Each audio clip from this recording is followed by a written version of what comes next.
J'ai péché, tant de fois tu m'as pardonné. Tant de fois je suis tombé, tant de fois tu m'as relevé. Le mal m'envahissait, je ne me reconnaissais plus. Oh, je me mentais à moi-même, me pensant plus forte que le péché.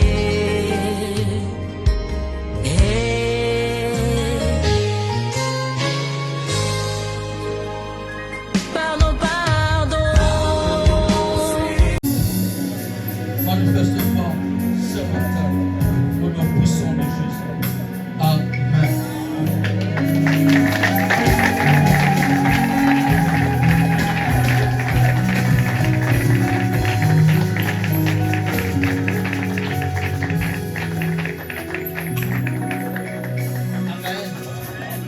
Dis à ton voisin, ôtez la pierre. Est-ce que tu peux encore le faire bien? Dis à ton voisin, ôtez la pierre. Est-ce que tu peux lui dire, quelle est la pierre qui bloque ta vie? Non, non, non, non. S'il ne comprend pas, cherche une autre personne. Demande-lui, quelle est la pierre qui bloque ta vie? Est-ce que tu peux lui dire encore, dis-moi la pierre qui bloque ta vie, je te dirai la puissance du nom de Jésus. Est-ce que quelqu'un a déjà compris le thème de ce matin? Jean chapitre 11, le verset 38 à 39. Et quelqu'un qui peut nous prendre encore Marc chapitre 16, le verset 2 à 3. On va vraiment faire la lecture aujourd'hui. Amen. Si mon frère le pianiste peut m'accompagner, s'il n'est pas fatigué, parce que jouer, ça donne aussi de la fatigue. Je suis clavieriste et je sais au moins. Jean chapitre 11, verset 38 à 39, je lis la parole du Seigneur. Jésus, frémissant de nouveau en lui-même, se rendit au sépulcre. C'était une grotte et une pierre. Est-ce que tu peux souligner sur ta Bible? Est-ce que tu peux dire ensemble avec moi? C'était une grotte et une pierre. Était placée devant. Jésus dit, ôtez la pierre. Marthe, la sœur du mort, lui dit, Seigneur, il sent déjà. Waouh. Car il y a 4 jours qu'il est. Ah non, est-ce que tu es avec moi? Car il y a 4 jours qu'il est. Car il y a 4 jours qu'il est. Marthe, la sœur du mort, lui dit, Seigneur, il sent. Il sent. Amen. Marc chapitre 16, verset 2 jusqu'au 13e verset.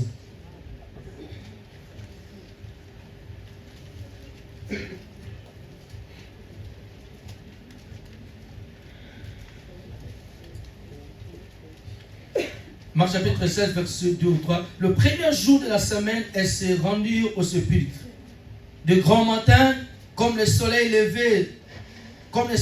venait de se lever, elles disaient entre elles, qui nous roulera la pierre loin de l'entrée du sépulcre? Amen. Amen. Alléluia. Amen. En fait, ensemble, nous allons étudier quelque chose par rapport à l'histoire de Lazare. Vous savez, en lisant l'histoire de Lazare, Lazare était l'ami de Jésus.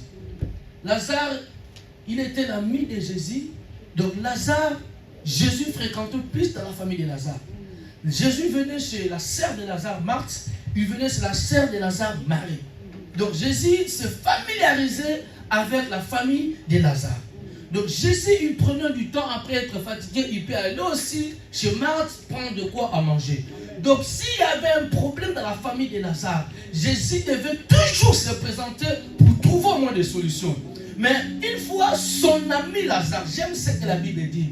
La Bible parle bien de son ami Lazare. Donc tu peux lire la Bible, à part Lazare, il n'y a personne qu'on a appelé l'ami de Jésus. Donc on dit bien que Lazare est l'ami de Jésus.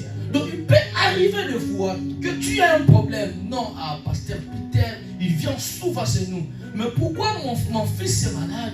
Pourquoi ma fille est malade? J'appelle le pasteur, il ne vient pas. J'appelle son numéro, il ne passe pas.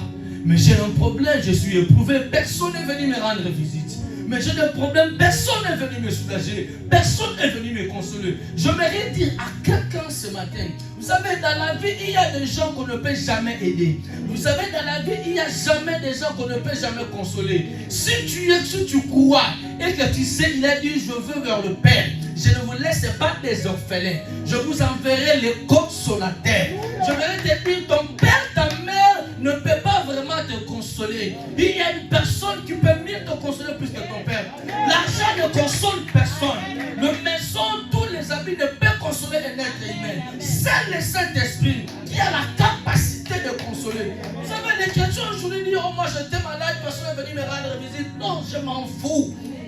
À la place d'appeler ton pasteur, il y a quelqu'un. Il a dit à tous ceux qui l'ont reçu, à tous ceux qui croient en son nom. Il n'a pas dit aux pasteurs qui ont reçu. Il n'a pas dit aux prophètes. Il ne parle pas des apôtres. Il ne parle pas des docteurs ou des évangélistes. Il dit à tous ceux qui l'ont reçu. À tous ceux qui croient à qui? En son nom. Il leur a donné le pouvoir. Non, lorsqu'on parle de pouvoir, on parle de l'autorité. Donc celui qui a le pouvoir a la capacité de commander les choses. C'est pour ça que je t'ai dit que la nature de Dieu, c'est la création. Donc là où on parle du blocage, aussi longtemps que j'ai le pouvoir, donc j'ai la capacité d'enlever les obstacles. Est-ce que tu peux dire ensemble avec moi Amen? Est-ce que ton amen m'embête? Est-ce que tu peux me dire encore Amen? Vous savez, il dit à tous ceux qui croient en son nom, il leur a donné le pouvoir de devenir qui? Enfants de Dieu, lesquels sont nés ni du sang, ni de la volonté de l'homme. Vous savez, j'aime Dieu. Dieu, il sait bien que dans le sang, on trouve des caractères héréditaires, on trouve des gènes qui peuvent compliquer ta vie, qui peuvent bloquer ta vie. Ou tu viens d'une famille diabétique, ou votre grand-père, ou tout ça. Donc Dieu commence d'abord à enlever le sang. Parce qu'au niveau du sang, on trouve beaucoup de choses. Il y a la famille, des maladies héréditaires. Il a dit, ni du sang, ni de la volonté de l'homme. Est-ce que tu sais aussi que la volonté de l'homme existe? Il dit, ni de la volonté de l'homme. Il y a des gens qui partent au moins chez les féticheurs pour avoir un enfant. Donc même si tu viens d'un marabout, mais lorsque tu crois en Jésus, la volonté, cette idée que ton père, ta mère avait prise pour aller chercher un enfant, c'est un marabout dit, ni la volonté de l'homme, mais de qui? De Dieu. Est-ce que tu sais la volonté de Dieu? Il dit que ta volonté soit parfaite. Où? Ça commence d'abord où? Sur la terre. Est-ce que tu comprends que nous sommes obligés, que notre vie terrestre doit être compatible à la vie céleste? Non, tu ne m'as pas compris. Vous savez, ce que tu veux vivre, ce que tu veux aller, Dieu t'a déjà précédé. Oh non, tu ne me comprends pas. Donc lorsqu'on parle de la d'autres, on parle de la volonté céleste. Je voudrais te dire la volonté céleste. La volonté de Dieu, il a dit, je souhaite que tu prospères à tous égards. C'est ça ce qu'on appelle la volonté. Donc la volonté du ciel doit être compatible, doit être parallèle, doit être uniforme avec la volonté terrestre. C'est pour ça qu'il dit, lorsqu'il dit à ses disciples, lorsque tu me préfères dire, notre Père qui est aux cieux, que ton nom soit sanctifié, que ton règne vienne. Nous sommes pas de quelque chose doit venir, donc quelque chose doit quitter quelque part pour venir. Donc la chose ne vient pas d'en bas, la chose vient d'en haut. Il dit que ta volonté vienne. Il dit que ton règne vienne. Que ta volonté soit parfaite sur le ciel. Je prie cet après-midi. Tu ne vivras jamais la volonté des hommes. Donc si tu me dis Amen, que cela arrive dans ta vie. Je dis, tu ne vivras jamais la volonté des hommes. Je dis, tu ne vivras jamais la volonté de ta famille. Vous savez, la volonté de la famille existe. Je bénis le Seigneur parce que Dieu m'a fait passer dans une famille où il y a des combats, où la sorcellerie existe, pour que j'arrive bien à expliquer sa parole. Donc, il ne faut pas minimiser, dire, ça va la famille ou pourquoi. Non, Dieu sait. Même tu es stérile, Dieu sait pourquoi tu es stérile. Parce que tu dois témoigner que On parle souvent de Anne n'est plus. Pourquoi on parle de ton nom? Que tu étais stérile.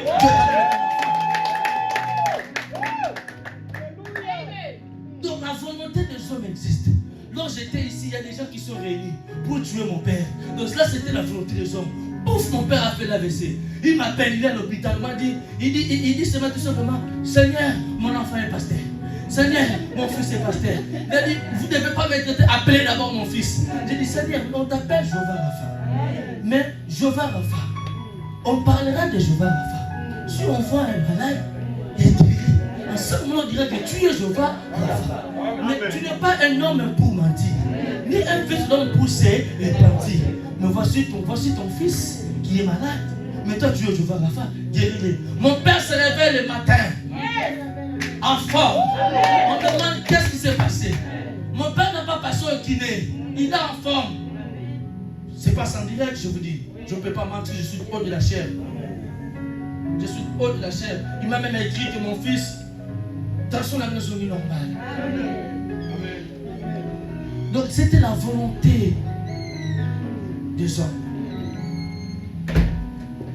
On nous parle ici qu'il y avait une pierre qui était placée devant. On ne dit pas qu'il y a une pierre tout simplement, mais on arrive à préciser. On arrive à bien détailler. Donc, j'ai compris qu'on a fait même une légende pour bien comprendre que là où la pierre vraiment est placée. Mais j'ai compris qu'il y a deux pierres. Moi, j'ai pris des pierres. Donc, pour aller à la tombe de Jésus, il y avait une pierre qui était placée devant.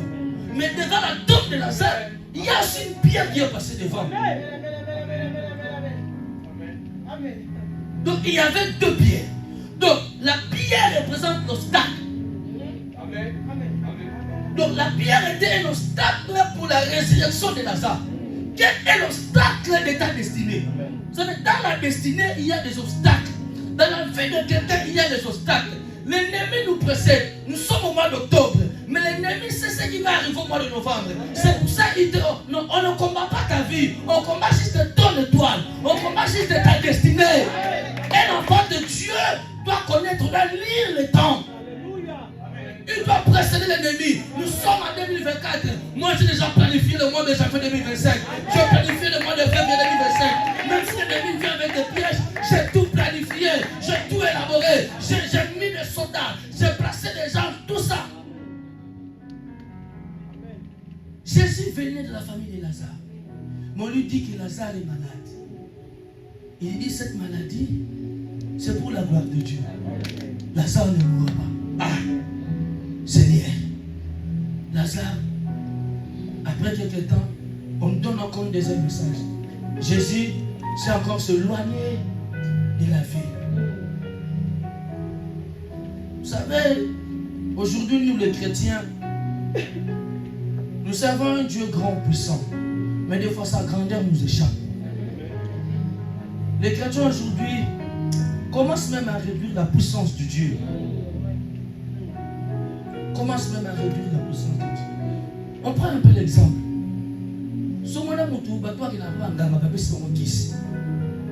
Ton magicien, soit dans un poste, il faut bien que chef n'a kiss.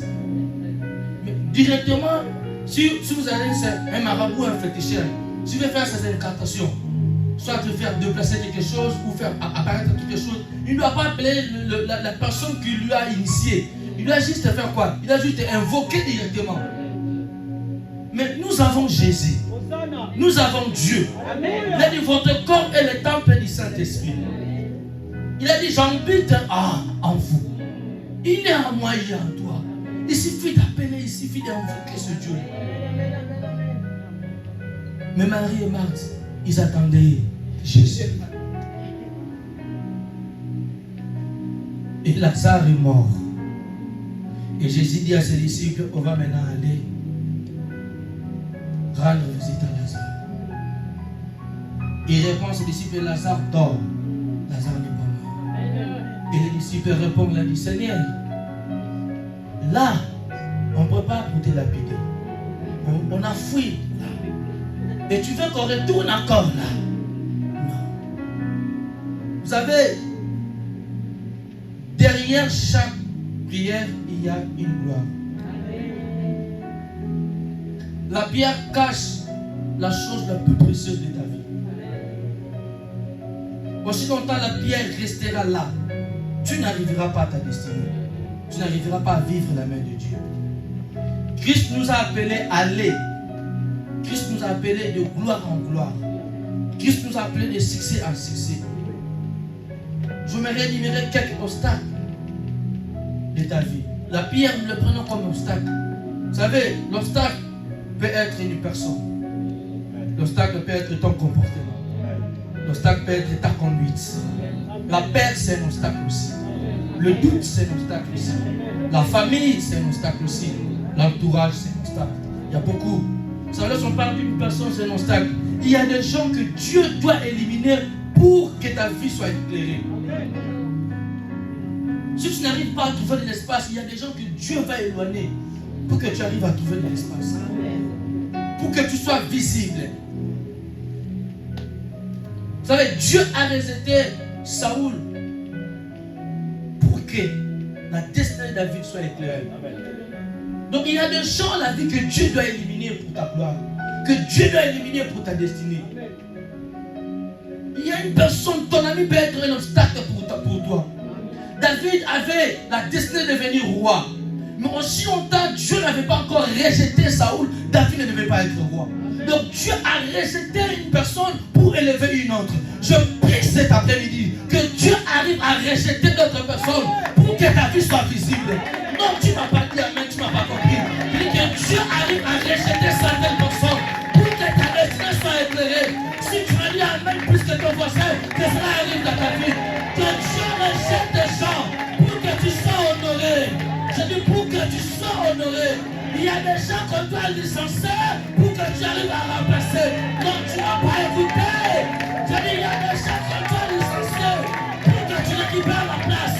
Dieu t'entend les grandes choses. Dieu t'entend les grandes choses. Il y a des gens que Dieu doit effacer. Dieu avec moi effacer. Tu es effacé. Tu sais après-midi. Ah non, non, non, non, c'est un homme de prière, une femme de prière. Tu sais après-midi. Dieu va effacer des gens pour ma gloire. Dieu t'a éliminé des personnes pour que ma vie soit éclairée. Pour que je monte à une autre dimension. Que cela arrive dans ta vie.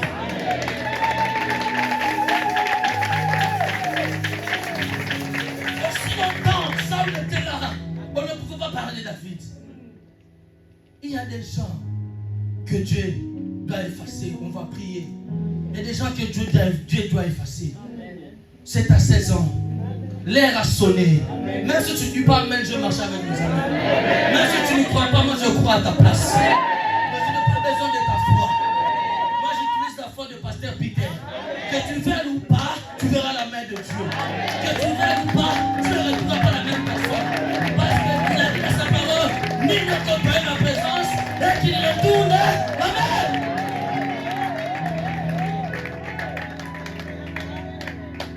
Genèse chapitre 4, versets 4 à 6. Ton comportement peut bloquer ta destinée.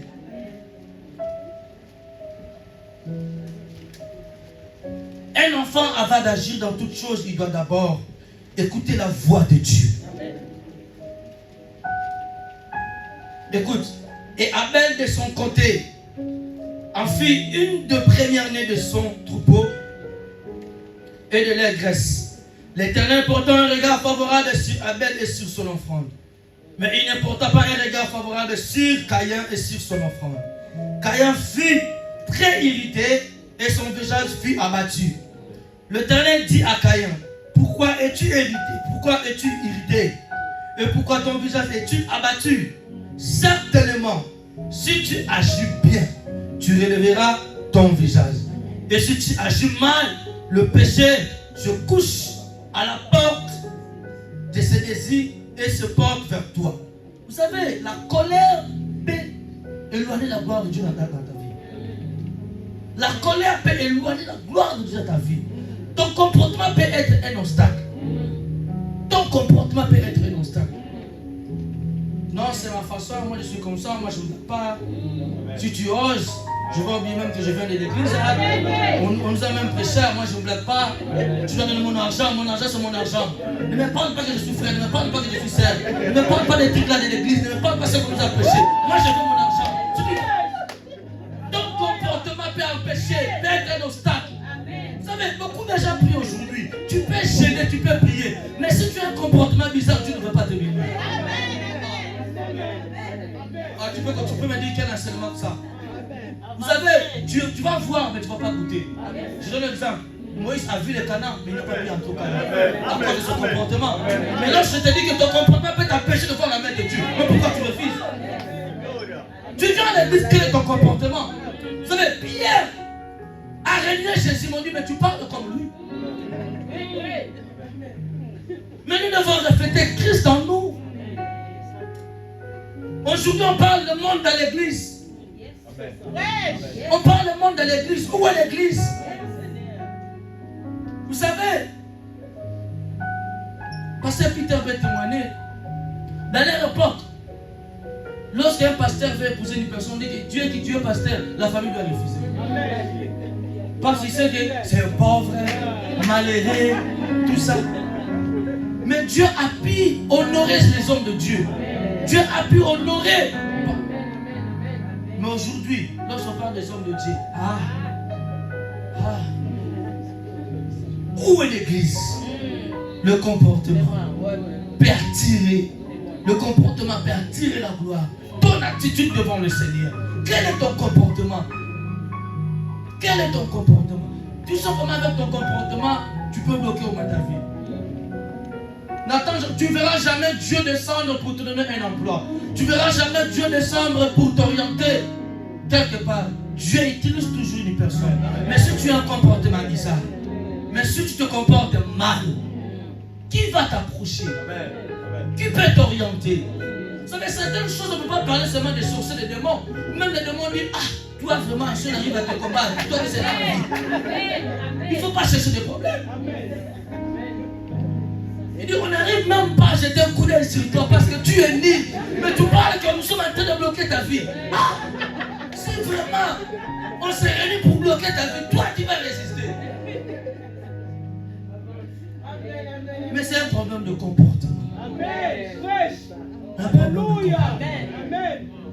Ça va, je vous donne un témoignage. Lorsque je suis arrivé à Belgique, et M. Joël au téléphonie, j'avais nulle part à aller.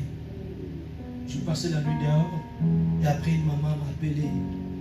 Il m'a dit, j'ai de bons témoignages pour toi. Tu es un homme de Dieu.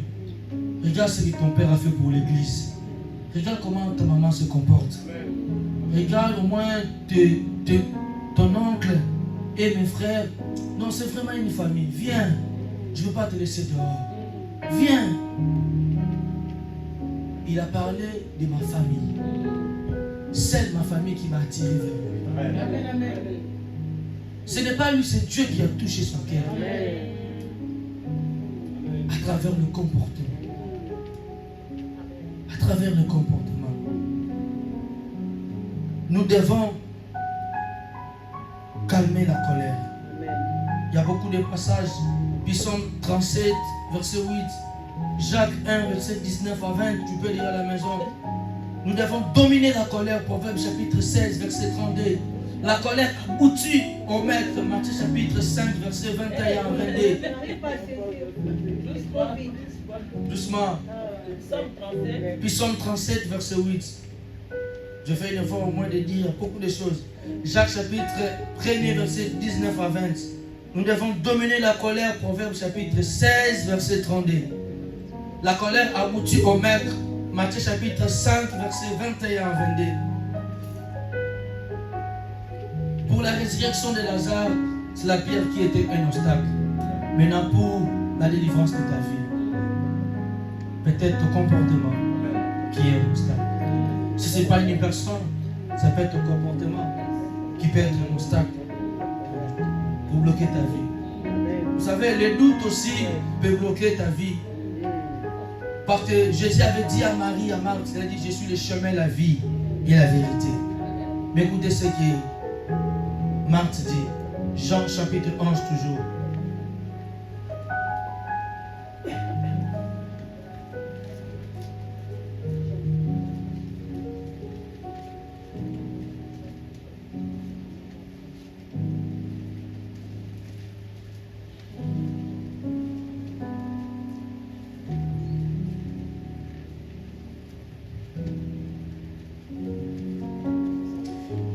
Chapitre 32.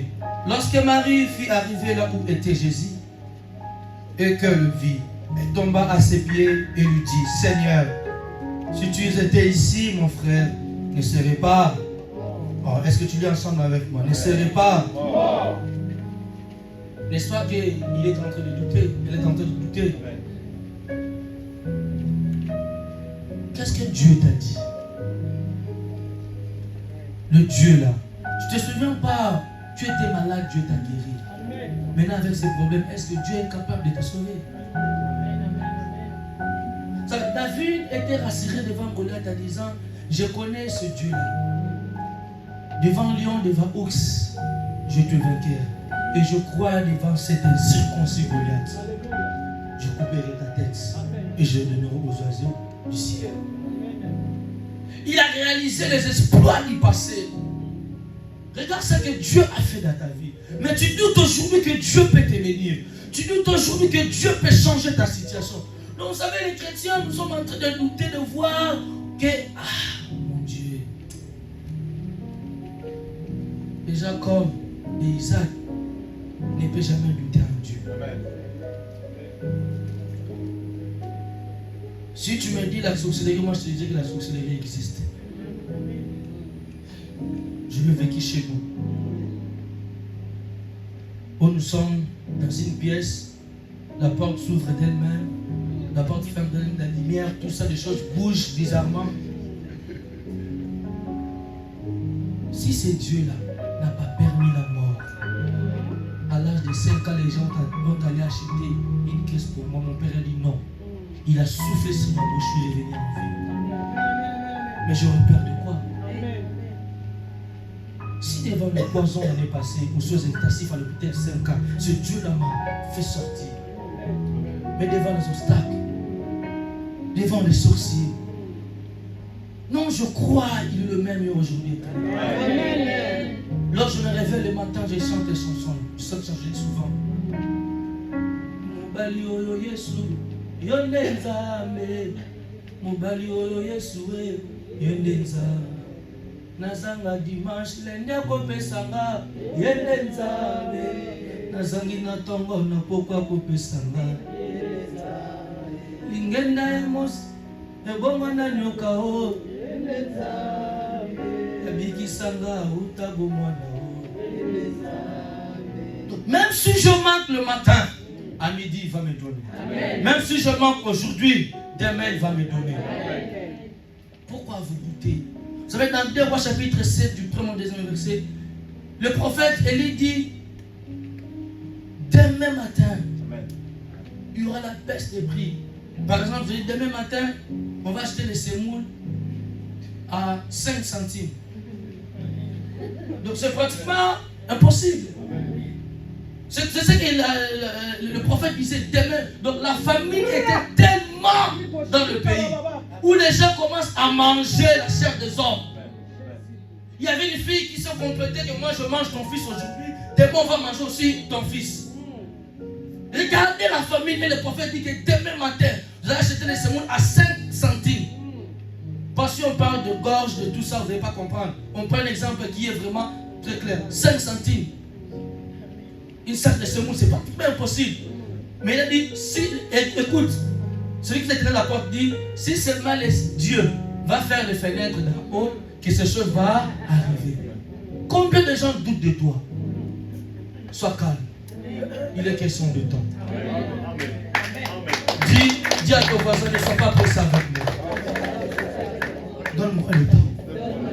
Juste le temps. Ne sois pas pressé avec ma destinée. Juste le temps. Dis-lui, c'est une question de saison. Dis-lui, comme nous venons de l'été. Dis-lui, comme nous venons de l'été. l'hiver n'était pas pressé. Il était calme. Il attendait son temps. Je suis comme l'hiver. Mon temps arrive.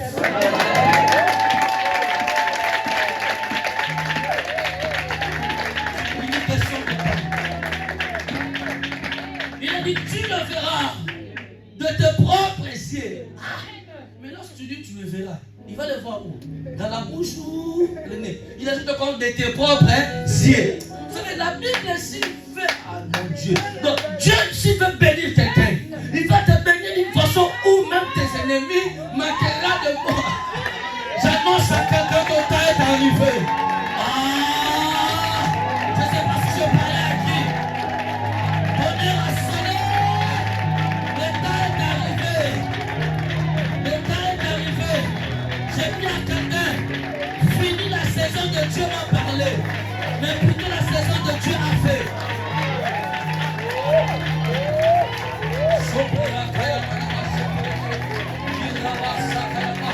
J'ai dit, fini la saison de Dieu m'a dit, la saison de Dieu a fait. Fini la saison de Dieu m'a dit, la saison de Dieu a fait. Il m'avait dit que je suis un homme béni. Maintenant je suis dans la saison de vivre la bénédiction. Il m'avait dit, je serai la tête et non la tête. Je suis dans la saison où je suis la tête. Il m'avait dit, ils venaient par un seul chemin, ils fuiront par plusieurs chemins. C'est le temps de Dieu. Le Carlos. Le Carlos. Écoute, à la fête, il dit à Marie, femme, mon heure n'est pas encore arrivée. Lorsque Marthe et Marie appelaient Jésus, ce n'était pas le temps de Lazare. C'était le temps de prêcher l'évangile. C'était le temps de récupérer les âmes. Comme Marthe ne comprenait pas les choses spirituelles, il appelait Jésus de venir guérir Lazare. Or, dans le plan de Dieu, ce n'était pas la guérison. Parce que la guérison, c'est la saison de Dieu m'a dit. La résurrection, c'est la saison de Dieu a fait.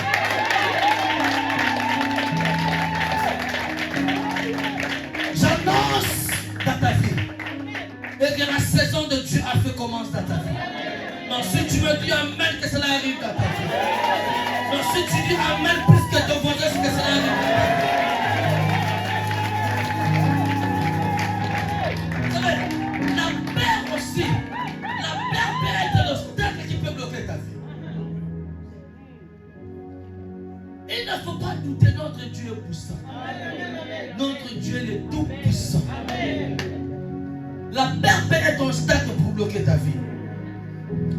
Toujours Jean 11, verset 7 à 8. Écoute. Et il dit ensuite aux disciples, retournons en Judée. Et les disciples lui disent, Rabbi, les Juifs, tout récemment cherchaient à te lapider. Et tu retournes en Judée. Il répondit, y a-t-il pas 12 heures au jour? Si quelqu'un mange pendant le jour, il ne broche point. Parce qu'il voit la lumière de... J'annonce la lumière dans ta vie. Ah, je dis j'annonce la lumière dans ta vie. En fait, les disciples ont douté. Vous savez, il y a des gens qui peuvent t'influencer à douter. J'aime bien donner des témoignages de ma vie. Dans ma chaque prédication, Dieu parle toujours de ma vie. Vous savez, lorsque j'étais en GD, elle m'a dit, mon frère, toi tu as fait les sessions uniques et on a délibéré. Tu as le courage de venir vérifier ton nom. On doit chercher ton nom à la loupe. Je lui ai dit, mon frère, tu sais que je suis un homme de Dieu. Rien n'est impossible à Dieu. Ce jour-là, c'est son nom qu'on a eu à chercher à la loupe. Rien n'est impossible à Dieu. Et il ne faut pas avoir peur. Vous savez, mes frères, ils m'appellent, ils plaident. Papa, j'ai dit non, attendez. Papa n'est pas bien, papa, il va mourir. Peut-être il t'appelle pour te laisser naïf. Non. J'ai dit, si vous parlez de papa, ça c'est votre papa là qui va mourir. Hein. Il est tel que je suis là. Retourner au coma enterrer mon père. C'est pratiquement impossible. Je me suis décidé de venir vivre ici en Europe. Et je suis l'aîné de tous les garçons. Comme je suis la personne qui peut s'occuper de mon père. Seigneur, mon père, celui qui m'a appris les choses de Dieu. Je dois l'attirer avec honneur. C'est votre père, c'est pas mon père. Vous savez, des problèmes peuvent t'effrayer. Devant les problèmes, il faut être courageux. Lève-toi. La père, les disciples disaient, Seigneur, on cherche à te lapider. On a encore retourné là-bas. La peur, non. La peur, c'est un obstacle qui bloque les enfants de Dieu. La peur, c'est un obstacle qui peut t'éloigner de la présence de Dieu. La peur peut t'éloigner de vivre la gloire. Vous savez, Pierre, Jésus lui a dit, oh fantôme, ils ont appelé Jésus fantôme. Il dit, non, c'est moi, il dit, c'est toi, ordonne que je marche. Et je marchais directement. C'est noyé. Parce que Pierre, il avait peur. La peur. Jésus a même dit à ses disciples, j'ai détruit ce temple et je le construis dans 3 jours. Il dit, je serai ressuscité. Le jour où Jésus apparaît à ses disciples, les disciples commencent à douter. C'est bien toi, il dit, non, regardez, regardez mes mains, regardez, touchez, c'est bien moi. J'ai dit à quelqu'un, ils vont bien regarder et bien voir, c'est bien toi que tu as donné. Ah non, tu ne comprends pas. J'ai dit bien, ils vont prendre le temps de bien te regarder. Ils vont prendre le temps de bien te regarder, te dire quoi? C'est bien moi. L'homme à qui vous avez rejeté. L'homme à qui vous avez humilié. L'homme à qui tout le monde se moquait de lui. C'est bien moi. C'est bien moi. Zambalon la rasoni. Azora mataputulo ya pesitina. Azora ba bazanga comme si on ba to bazui. Azora ba to mokile tula pesi ba ngolo lingi.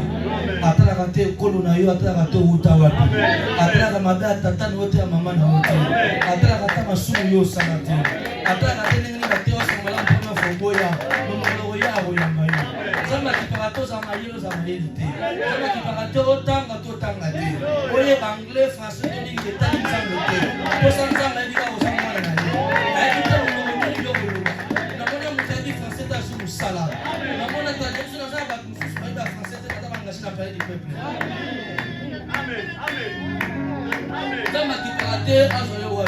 papa molia français et donc tu m'as comme député.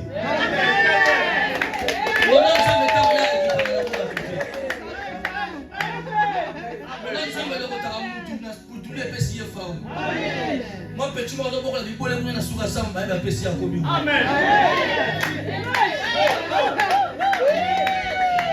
Ça ne pas la France tout d'abord. À occuper des ça va pas me donner sans papier, bien voté. Amen. Tu vas se faire montrer la papier dans mon salon, moi tu sais pas sur mon salon. Amen. C'est la vérité. Vous savez, notre Dieu est le créateur de tout le monde. Amen. Mais il n'est pas le père de tout le monde. Amen. Notre Dieu est un Dieu au milieu de tout le monde. Oui. Mais il ne travaille pas avec tout le monde. Amen. Il travaille un peuple particulier. Amen. Amen. Ce qui nous a rappelé, c'est un peu bon. Bon, on dit, mais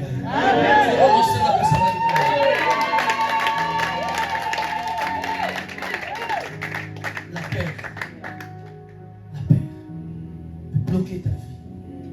Peut bloquer ta vie. La paix peut bloquer ta vie. Vous savez, la famille peut être un obstacle pour ta vie. Dieu ne pouvait pas travailler avec Abraham ou quand Abraham était dans une terre d'Irak. Si Abraham était toujours chez son père, la promesse de Dieu devait toujours garder. Dieu ne pouvait pas travailler avec Abraham parce qu'Abraham était son père. Dieu a pris Abraham de s'éloigner de sa famille pour qu'il travaille avec lui. La famille peut être un obstacle. L'entourage peut être un obstacle aussi. Parce que la femme de Job dit à son mari, ainsi de Dieu.